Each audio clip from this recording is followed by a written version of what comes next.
So we got a lot to talk about tonight here, people. Mostly it's stuff that's been making me mad lately, and or not necessarily making me mad, just ticking me off. And I gotta be blunt. The first thing I want to touch on is the Dragon boxes. I'm just going on record here. This is my opinion. Don't see them as anything really worth shelling out the $100 for that it costs per set, or 45. I think they finally started dropping down to. But yeah, I remember when the first one came out, the list price was like almost $100. It's like, it's the same series. It's just not in widescreen anymore, which apparently, oh my god, ruined it because it's not the same series, even though it has the same plot, voice track, on whatever. And they try to claim that it's better, more remastered than the remastered. I've seen some shots from some Dragon Box footage in HD, and frankly, it don't look better than the remastered. In fact, sometimes it's on par, other times it's more blurry. So it seems to alter between on par or less. I'm sorry, it just does. Maybe, I don't know.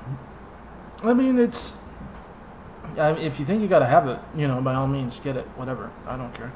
I just don't think it's worth all the extra money just for the little booklet when you can get the same thing for only $20 at Walmart. The whole series, per set. In fact, they're doing doubles now for only 25. So, yeah, there's that. But that's that. But what's really getting me here is everyone's talking about the movie trailers that are out now, the teaser trailers, because there's a teaser out for The Dark Knight Returns, or Dark Knight Rises. There you go. And there's a teaser that was leaked and then removed, and is then going to be re-revealed in actual good quality that you can actually hear on Friday at Comic-Con. And then there's all kinds of confusion with people about whether or not that's actually going to be stuck on the front of the Captain America movie, which I highly doubt, because Captain America is made by Paramount. This is made by Sony Pictures in Columbia. And unless Marvel managed to buy back a good chunk of the rights to their franchise there, yeah, probably not happening. But that's not what I really want to talk about. I'm going to be talking about both of those issues in a minute. But I'm also going to be talking about a few different things here.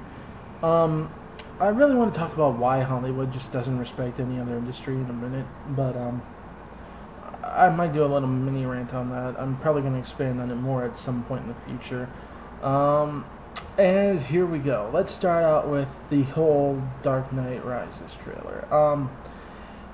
I saw it today for the first time.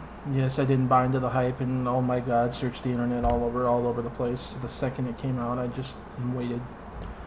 Because I'm sick to death of trying to search for a new teaser and people will say they have it up and then it's just some fake one that they put together with clips of the other movies. And like Vegas or something like that, Sony Vegas or something. I've seen people do that. They actually made a pretty convincing Dragon Ball movie trailer with that one. So, that technique. A lot of people bought it. It was fake, obviously, but a lot of people bought that. And, I'm sick of having that happen. Or, screamer vids. Oh, God, whenever there's a new movie out or a new trailer out for a movie, screamer vids are always popular. And, they just get annoying after about the 10th time of being scared. You get to the point where you just really don't want to click on anything anymore. So, I usually wait for people to send them to me too, just because I'm usually busy doing this or that or other things around the web. All that good stuff. So, I finally had someone show it to me, and it's apparently there's a big fight going on over this. People are throwing a fit. Some people are thinking, oh my god, it's awesome. Other people are throwing a fit because it didn't hardly show us anything. Now, I'm going to be a little hard on the people who are loving the crap out of it. Guys, before you go ahead and declare this the greatest movie ever made, please at least wait for more details, or better yet, the fricking movie. Please? Pretty please? Now, as for the people bashing on this, what exactly is it do you want? It's a teaser trailer. They always come out about a year before the movie's out to get people talking about it. For example, Battle Los Angeles, when that was going to come out, I was seeing teaser trailers for it almost a full year before the movie finally came out. Same with Spider-Man 3. I think the teaser trailer for that, well, it turned out to be a colossal disappointment too. But the teaser trailer for it, I think, was just like, like the giant imposed words and everything, and it was the Spider-Man costume. But then all of a sudden, that black hit it, and it started spreading out, and it turned into like the same material as the black suit, and it said Spider-Man 3. Or actually, I think it was just the 3 in the Spider-Man font. So, teaser trailers aren't supposed to show you a whole lot. In fact, frankly, this showed you a bit more than a lot of teaser trailers do. It showed you Gordon laying in a bed with an oxygen mask, obviously hurt.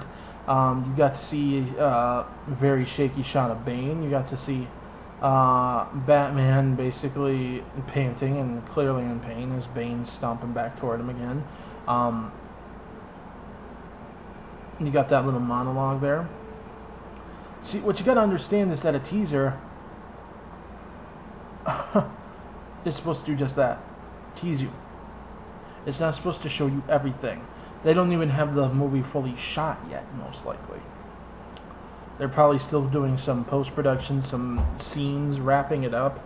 I mean, it's a full year until the movie comes out. I mean, I'm serious. It probably hasn't even gone to post yet. Or at least not completely. I'm sure they had to do some shots here and there, especially for the sake of the trailer. But,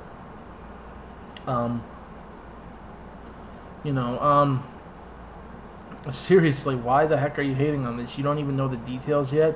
All we have so far really is who the villain is, the fact that Selena Kyle's going to be showing up, but I don't even think she's going to be showing up as Catwoman.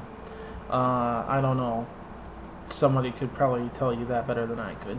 Apparently, there's Bane, definitely, Tom Hardy's Bane. There's apparently going to be a cameo by Joseph Gordon-Levitt or something, in some role or capacity. I don't know. Been a lot of debate about who he'll be cameoing as. I don't think they said yet. But, we have hardly any details here. We only have a teaser trailer. So can you please stop trying to determine whether or not this movie is going to be just bad or absolutely freaking horrible until you see it? I'm willing to bet half you guys who are hating on it right now are going to think it's totally awesome when you come out of that theater. I really am. I know a lot of people, though, have, fairly enough, wondered whether or not Nolan's going to put as much effort into this one or not, because it's getting rebooted right afterwards, so he might just, slap it through, get the money, let him reboot it. He lost his drive, he doesn't care.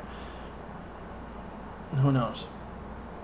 That is kind of a fair point, but at the same time, I don't think he'll do that. Nolan's a bit of a stickler for, I don't want to call him a perfectionist,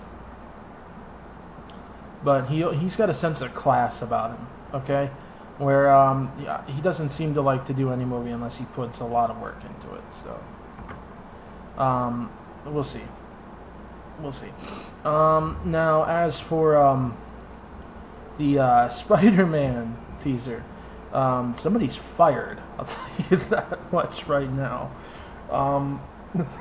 Seriously, how the heck do you let your teaser get leaked online days before it's supposed to be unveiled and then have to... Wow. Yeah, somebody's fired. I'm sorry. But, when you then got, there's still some copies of it floating around out there, and they're low quality.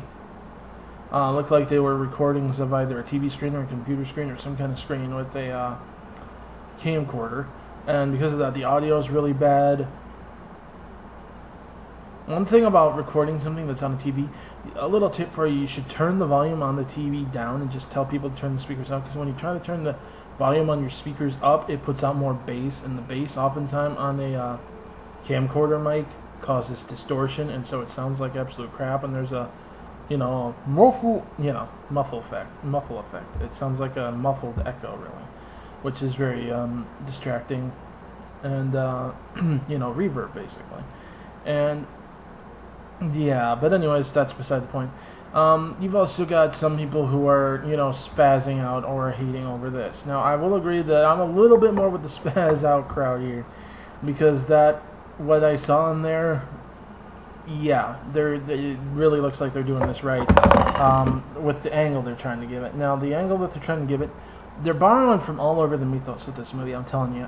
They definitely have some stuff from Ultimate Spider-Man, some stuff from The Amazing Spider-Man, some stuff from, you know, all over the place. But one thing that I do like is, see, I'm not going to lie, when they did the original 3 films, I was kind of glad to see the organic web shooters, just because, you know, I know it's how they did in the comics with the you know, artificial ones, but I liked seeing him produce his own web just because it made his power seem a bit more spider-like. But now that I've seen the trailer and I can kind of see the approach they're taking with it, if they're taking the approach that they took in the Ultimate series, and based on, you know, the conversation he had with his father, the fact that his father left a suitcase and he opens it and everything, I think they are.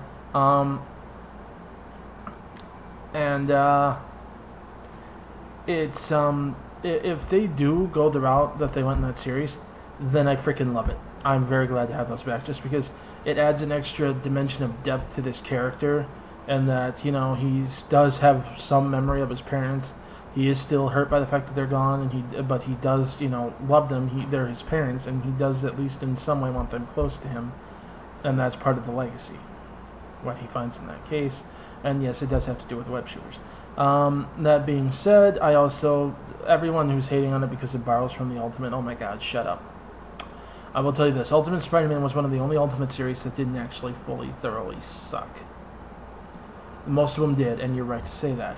Some of you don't like what they did to Venom and Carnage. I didn't read too much of that, so I can't really fully address it, but from what I saw, yeah, they changed it a bit, but it's still, you know, it has the same effect as, I mean, you know, sure, it was, you know, Venom's origin is no longer extraterrestrial and everything, but I'm not really caring that much, just because they handled it quite well for the setting that it's in. I mean, right from the get-go, guys, you knew things were going to be different. I mean, the Goblin, look at the Green Goblin, for crying out loud. That, right there, a big change. Doc Ock created in the same accident that created everything, you know. There were some changes, but the way it was handled was so well, especially his origin story. Oh my god. Spider-Man's origin in Ultimate Spider-Man is the best version of his origin anywhere, because it's actually here. Oh, god dang it. Props time. If I can find it, props time. Bear with me here. Right here. This. If you only ever read one part of this, which I really think you should read more, but if you only ever read one part of this, the Ultimate Collection, Book 1. Book 1.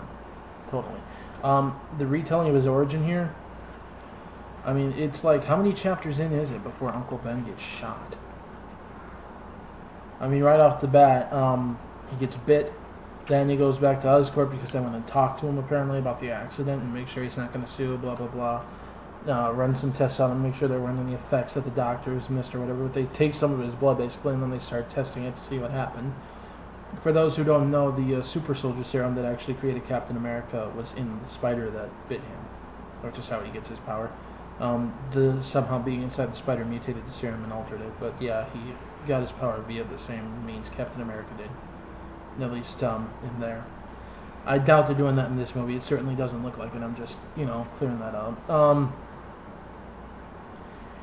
As you can see here from one of the pictures that was in one of the magazines recently, or yeah, Entertainment Weekly recently, they certainly seem to be going with something similar for his wrestler vigilante look, in terms of its street clothes with like a hood, though they reverse the color of the shirt and the hood, but you know, plus he has sunglasses.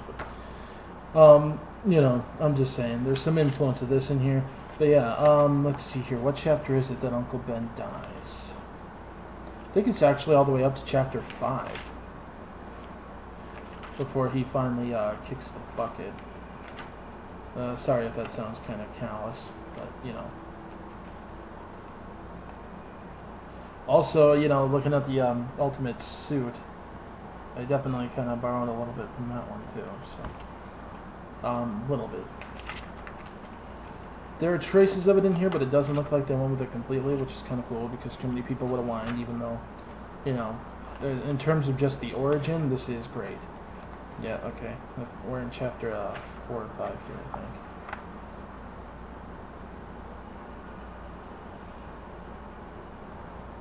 And yep, this is where Uncle Ben dies. So, you know, it takes that long from when he gets his power first to when Uncle Ben dies. Oh yeah, chapter 4 he got shot, chapter 5 he found out that's what happened, but you know, it's definitely probably the best retelling of the origin ever. The whole thing though lasts from issue 1 to issue 13 is the first story arc period. It's the first year and it's perfect length of time to do it in.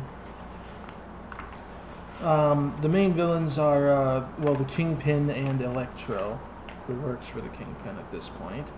And, you know, this is the comic, by the way, not the movie.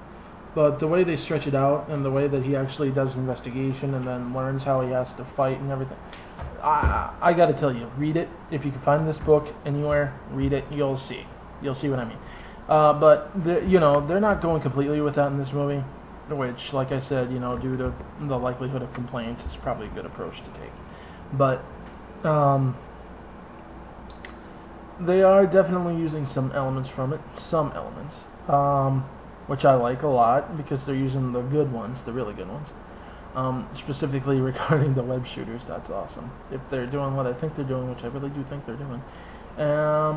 And let's see here. The villain, yeah, confirmed to be the Lizard. I know a lot of people look on IMDb and then they see Proto-Goblin listed as above the Lizard. A lot of that has a lot to do with cast listing and the fact that people haven't updated it since May. And after the date that was updated is when they announced that Nils Van Adder is actually not going to be becoming the Proto-Goblin. He's just himself. Yeah, there's another thing that kind of ticks me off is what the actor playing him said. But anyway, if you really want to know, I'll tell you. But yeah, I'm not going to bring that up right now. No. Okay, walk it back here. But yeah, the cast listing, the way it's listed, for some reason, it has him up at, you know, the top with some of the main characters, even though he's technically going to be a side character in this movie. At least that's how they're making it seem.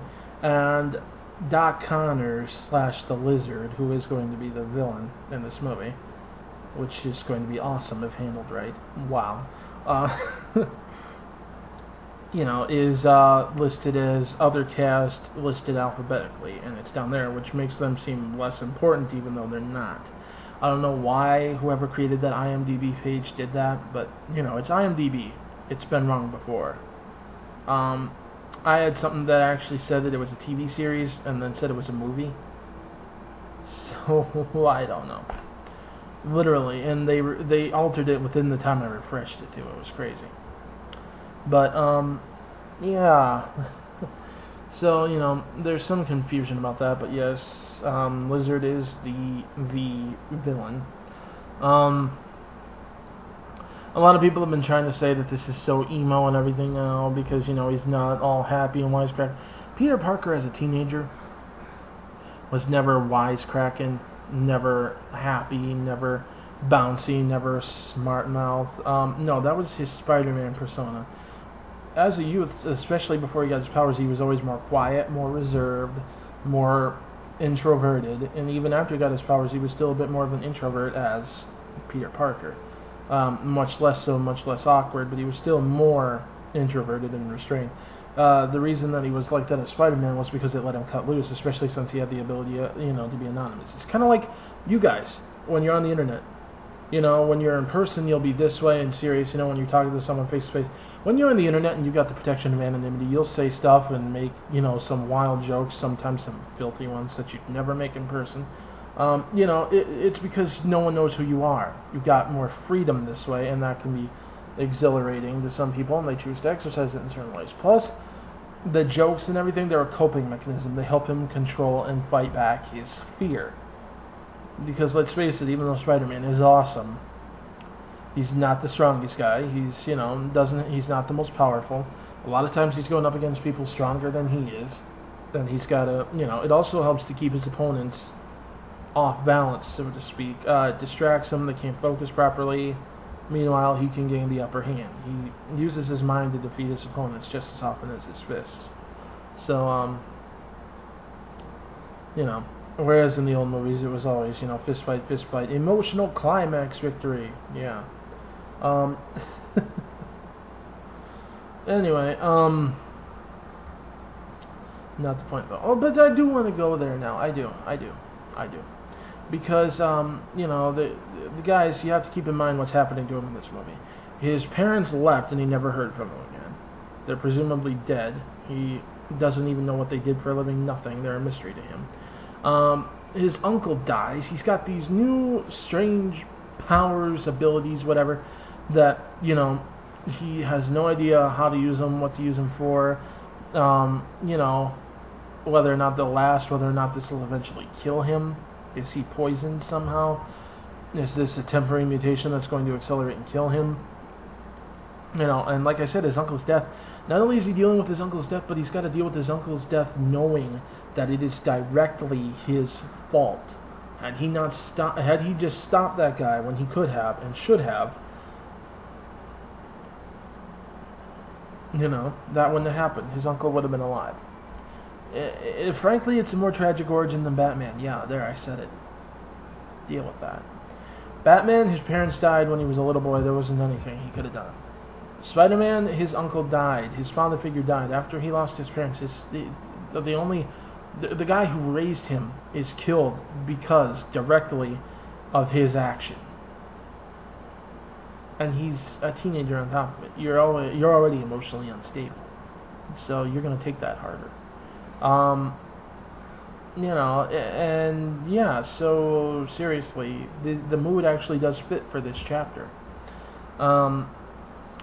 And Mark Webb, he's done a great job at handling a lot of this stuff without going all emo and, you know, depressive. I mean, for crying out loud, one of his other movies was about a guy trying to figure out why a girl dumped him, and it didn't get all depressed and dumpy and, you know, nonstop. Anyway. Not the point. But now I want to get into the old movies. Why are you fanboys so all over this one is going to definitely suck just because it's not a Raimi film? Why? Half of you, and I know this for a fact, were the same people whining and complaining about Spider-Man 3 being such a butchery, so wrong, so horrible, never do that again. And then when they listen to you, and they decide, okay, we're just going to reboot this then. Yeah. Because, you see, Part 4 was going on the same path that screwed up Part 3. Yeah. So, I mean, you guys wanted the Lizard. This has the Lizard. You got those of you who weren't stupid enough to think they could have Venom back and Carnage in the next. Guys, there's never going to be a Spider-Man film with Carnage in it unless it's an R-rated, straight up R-rated film. I'm sorry. I had to do that would isolate most of their core demographic. I don't think you're ever going to see Carnage in a Spider-Man movie. I'm sorry if this breaks your little hearts. But yeah. So, you know, I mean, Part 4, for crying out loud, did you guys not see who the villains were going to be?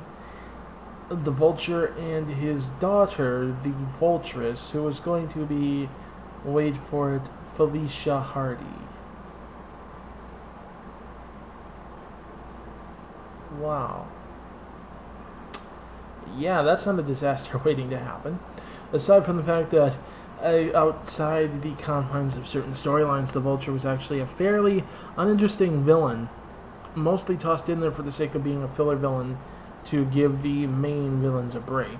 Or in cases where he was used brilliantly, but that required a bit of experience, history, backstory, and frankly arcs that frankly wouldn't make that good of a movie. I gotta be blunt. The Vulture is he's a pretty good villain in the comics when he's got a lot more room to scheme, plan, whatever. He's not a good movie villain. And then when you're gonna introduce a Vultress and have someone who's, I don't even think there ever was one, unless it's newer and I don't know about that. And I definitely don't think it was Felicia Hardy, who I'm pretty dang sure is not Adrian Toomes' daughter. So, you know, it was another train wreck waiting to happen. I'm sorry, it was. And so they cancel it. And what happens? All of a sudden, Spider-Man 3, oh, it's not that bad. We should have had Spider-Man 4. Let's see what it would have done. Oh my god, Tobey Maguire. Yes, Tobey Maguire, the 30-year-old man who tried to play a high school student. Soak that in, please. I thought we got away from that when we left the freaking 1960s. Heck, I thought we got away from that when we hit black and white. But, you know, nothing creepy about the 30-year-old high school student. Nothing at all. And Kirsten Dunst, I'm sorry, not a good Mary Jane. Their portrayal of Mary Jane, not a good portrayal of Mary Jane. Her, not even a good portrayal of that portrayal of Mary Jane. Sorry. Yeah. Plus, look at what they did in the third movie. Take out Venom, even. Take out Venom. Take out the stuff that you said he didn't want to include. Okay? He screwed Venom. He admitted he screwed Venom because he didn't want him in there in the first place. Plus, he didn't like the symbiotes, which, frankly, is a BS move. If you have to work with it, at least give the fans what they want. Don't be petty, Sam.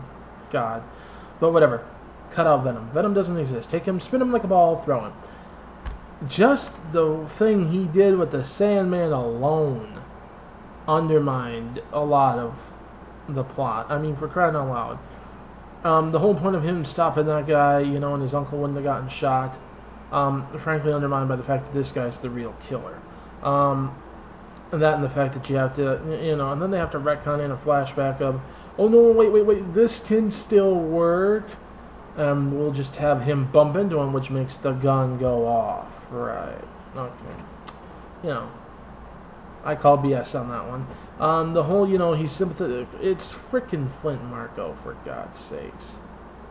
The guy was a thug. He was a thug prior. He was an unapologetic one. He was a lifer in prison, for crying out loud. In and out, repeat felon. You could literally, shorter times between incarcerations, for God's sakes. I mean, we're talking a hardened criminal here. And they try to turn him into a sympathetic character. It doesn't wash. Sandman doesn't work that way. That's not why he was so intimidating. But, you know, stealing money for a daughter's operation. Oh my God, he's a charity case. You know, just that alone. And then what they did with the new Goblin. Oh God, that was so disgustingly, stupidly, foolishly handled. Oh God, frankly, killing off Norman Osborn already. And then Gwen Stacy randomly showing up. Oh my God, Gwen, the actual first major girlfriend. And when I say major, I mean major. I know there was Liz Allen in high school that he had a thing for, and then there was Betty Brant for a short time. You know, whatever. You know, Gwen was like his first real major girlfriend there, and they screw her up by sticking her in the. She should have been there from the get-go if she was going to be in it all. Well, the second you decided Mary Jane goes first, Gwen Stacy goes bye-bye. If you're going to bring in someone to be a potential love triangle with, or you know, tension, that's where you bring in Felicia Hardy. That's where Black Cat could come in. But not frickin' Gwen. I mean, there were so many problems with that movie, and the fourth one was starting to show the same signs. I'm sorry. But, you know, you got your reboot, you got your Lizard, you got a Spider-Man who doesn't look like a 30-year-old, who actually looks like a geeky teenager. You got your web shooters, which a lot of you were complaining about in the movies. Why no web shooters? Why no web shooters? There they are. Oh, that's stupid! I've actually had people try to tell me that they think it's stupid that he's using, quote-unquote, mechanical stuff to shoot his webs now, when he did not do it in the comics. Yeah, I kid you not, they say he didn't do it in the comics. There was a short stint where he no longer used them because he was able to produce his own. A few times. Once with the symbiote on. I think when he got the power cosmic, it might have affected his web ability. Actually, I think it was actually cosmic energy webs that he swung from, and then he wound up flying anyway. So I don't know. But anyway, thank God that was short-lived. It was a good arc, but wow, you know, that would have been overpowered. And see, that's what I mean. That's what I mean. But anyway, you know, and then, you know, when his powers mutated, but he's gone back to using them since then. But originally, always in the comics, he used web shooters. But there are people who believe that the movies are the accurate portrayal of Spider-Man. And that's something that I'm really ticked off about, because they were off on quite a few things overall. They were good movies individually, except Part 3. 1 and 2 were good movies individually. Part 1 I thought was okay to start with, because I thought, oh, okay, maybe they're going to evolve the character. Part 2 was an awesome movie by itself, but looking at it as a whole, I was like, okay, I'm hoping that now that they're going to go to Part 3, they're going to have him more like himself. They got rid of some of the big drama elephants in the room there. Let's go. Nope. Worse. Emo Parker. Emo woman beater Parker. Wow. Yeah. So yeah, I got a lot of high hopes for this one. Gwen's in there at first. She's definitely where she's supposed to be, if she's going to be in there. I do, in a way, it was sad to see it happen in the comics, but in a way, I really do hope they kill her off eventually. I hope they have the guts to kill her off, just because it is what happened in the comics. And, that would be an emotional high point, because what they're doing here is it's funny, I can seem to recall a certain person saying that this would be a smart thing to do, and they should have done this in the first place when Raimi was doing it, and yet now that this is out, they're complaining about it, but I digress. Start off with Gwen Stacy, get her like, do it like they did in the comics. You met Gwen, you got attached to her, she was this beautiful girl. She was funny at times, she was supportive of Peter, which is something that, I liked Gwen. I didn't think that she was the best choice for Peter, but I didn't think Mary Jane was until she evolved more. So, she was a very likable character. So when she did finally kick the bucket, it was sad. You were genuinely sad. It was genuinely upsetting. You actually felt his pain there. And that's what I really hope they do with this. I mean, that would be so perfect, so effective. Keep her in for a few movies, let people get attached to her, and then, there. I said it. It had to be said. It's not that I don't like Gwen. Don't get me wrong. I'm not saying kill her off because I don't like her. I'm not saying kill her off because I don't like Emma Stone. I love Emma Stone. She's awesome. She's funny as heck. But, I just think that this is a perfect opportunity to actually portray the series the way it was portrayed in the comics back when the comics were actually decent, Back before, you clearly see him move on, get married, start a life with a new wife, and then all of a sudden he's back to emoting about Gwen all the time, and then he gets over it, and then he's back to Gwen all the time, and then he gets over it, and then he's back to Gwen all the time, I got sick of that. He moved on, we watched him move on, and then for some reason the writers decided to take him back into emo town. That got old fast. I mean, seriously. Oh, God. But anyways, enough about that. The point is, though, this is definitely looking like a faithful film. People are definitely whining about it. And this video's gone on for over a half hour already. Wow. So, yeah, definitely the Hollywood stuff's going to wait till next time. Definitely. But this movie does look like it's going to be a faithful adaptation. Whereas the last ones, while being okay movies, they were not faithful adaptations. This has the ability to be both. And that's why I'm looking forward to this. That's why I encourage this. That's why I want this so bad. And I think it is going to be exactly what the title says. Amazing. They're corny, but who cares? It's 5 a.m. I'm too tired to give a crap. And one last thing I want to talk about, the suit. Everyone has been talking about the new Spider-Man suit. Good or bad, good or bad, good or bad.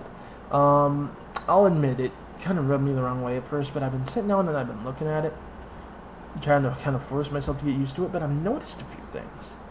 And, well, here. Okay. So, here we are, and we're going to take a look here at how it is I think this suit's actually designed a bit more for practicality. Combat practicality. It's... A lot of people have been complaining about the new design, and it is a little different at first, so it can seem kind of off-putting. But there are a few reasons I think that they designed this to be a bit more practical, both for combat and for CGI purposes, which is probably going to be used in quite a bit of the combat. The first being that it's got a lot more blue in it than it used to, as you can see. And frankly, it is easier to digitize things that are blue and green. So, you know, I'm just saying that that could be a possibility. Of course, it might also not affect it at all. I don't know.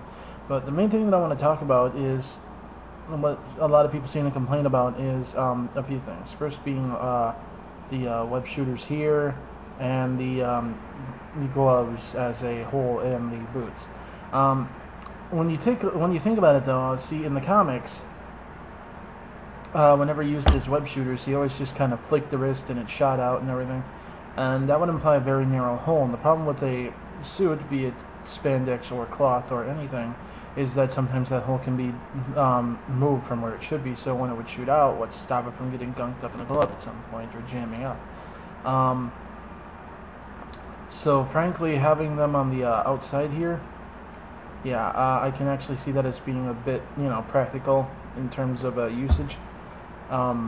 It kind of looks different from what we're used to, like I said, but it's a bit different. Now, as for the gloves, this is a key thing. The main thing to look at is the design and the way they look. I mean, when you look at them, like over here and over here, you know, it looks kind of funky until you think about it. Look at where the blue is. See, the blue and the red here, they do almost appear to be a different material, so to speak. And when you look at where it is, the position of it being, you know, I mean, the red ends there and it's blue there and along here, which frankly would allow your joints to move. Well, at the same time, when you look at the red surface of the gloves, like around here, it looks a lot more rough, coarse, solid almost, than the blue, which looks like it's designed to have a bit more give. And frankly, in terms of combat, that could actually be a good thing, because see, it doesn't matter how strong you are, or even if you're doing it to a guy who's like half your size. You punch someone in the face hard enough, you can actually split your own knuckles. So this could almost be like a sort of protective glove, which, if nothing else, if not doing too much more damage, could actually simply just protect his hand from being too damaged when hitting someone. As for the boots, same could go there. I mean, you know, steel toes, people. Let's be practical there. What's going to happen? You kick someone wearing steel toes. It's also going to provide a bit more foot protection. Because, you know, you're running down an alleyway. Yeah, stuff can happen. So, yeah. There's my take on the suit. Andrew Garfield, I think, was a great choice for Peter Parker. He actually looks like a geeky teenager, especially when he's got his glasses on. Holy crap. Wow. Impressive. I feel... God. I'm sorry. He's just... Some of the pictures of him when he's like that, they definitely put out the slap a kick me sign on my back vibe. So yeah, I think they got that right, definitely. And we're gonna see what twists and turns this film is gonna take us on, but I'm betting it's gonna be pretty good. So till next time, this is my holy crap 30 some odd minute long video saying good night.